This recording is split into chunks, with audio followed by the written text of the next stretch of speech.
Well, we know there are a lot of ineffective methods, right? So preaching at people or prosecuting them for being wrong tends to backfire. It leads them to get defensive or go on the attack. And you don't want to elicit a fight or flight response if you can avoid it.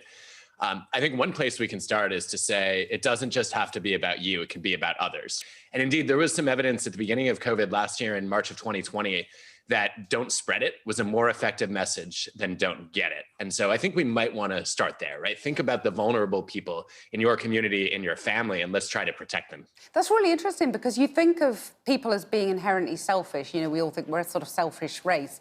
But is it actually, you're appealing to people's altruism there? I don't know as much if it's altruism or if it's just overcoming the fact that people are threatened by the sense that they might not be invincible, right? We don't want to admit our frailty. We don't want to recognize that we're only human, that we're weak, that our health might be at risk or in jeopardy. When we look at other people, we don't have the same bias. You see world leaders rolling up their sleeves and, you know, showing themselves getting the jab. Who is best placed to give that message, or is it different everywhere in the world? So we know that you're most likely to listen to people that you trust. That might be people who are similar to you. It might be an expert or an authority figure that you look up to. In most cases, though, it's probably you, right? You're most likely to trust your own judgment. And that means if we can get you thinking about reasons why you might want to consider a vaccination, one of the most productive conversations I've had in the past few weeks has been to say, look, you're right. We don't know the long-term risks of getting this vaccine or any of them, right? It's just, we don't have a time machine. We can't fast forward 5, 10, 20, 30 years. We also don't know the long-term risks of getting COVID though. And I would love to better understand how you weigh those.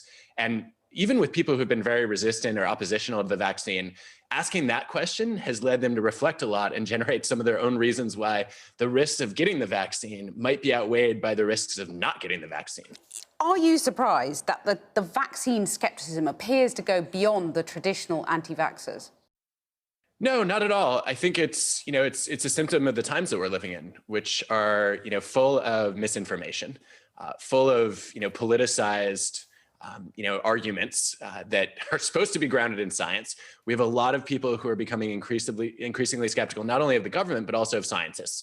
I have some fears about this vaccine too, right? I don't know what the long-term side effects are, and that worries me. But again, I'm also more afraid of the long-term neurological damage that COVID could do, which we just don't understand yet.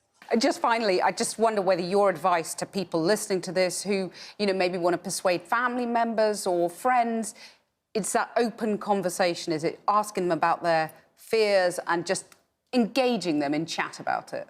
The most important thing you can do is to not have an agenda to persuade, right? Your goal is to actually help the other person find their own motivation to change. And it's hard to erase that agenda, right? It's when I'm worried about my family members who don't want to get vaccinated, it's hard for me to just erase that desire to get them to say yes. At minimum, though, what I can do is I can put that on the table. I can say, look, obviously I have a bias toward, trying to motivate you or persuade you to get vaccinated.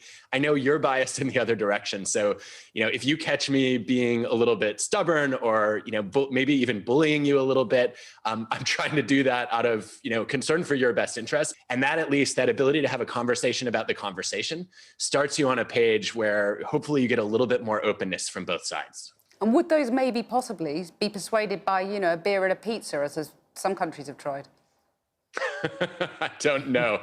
I haven't seen good data on that. But at this point, I think we should be running a lot of experiments to figure out what does move the needle. No pun intended. Professor Adam Grant, thanks very much for joining us.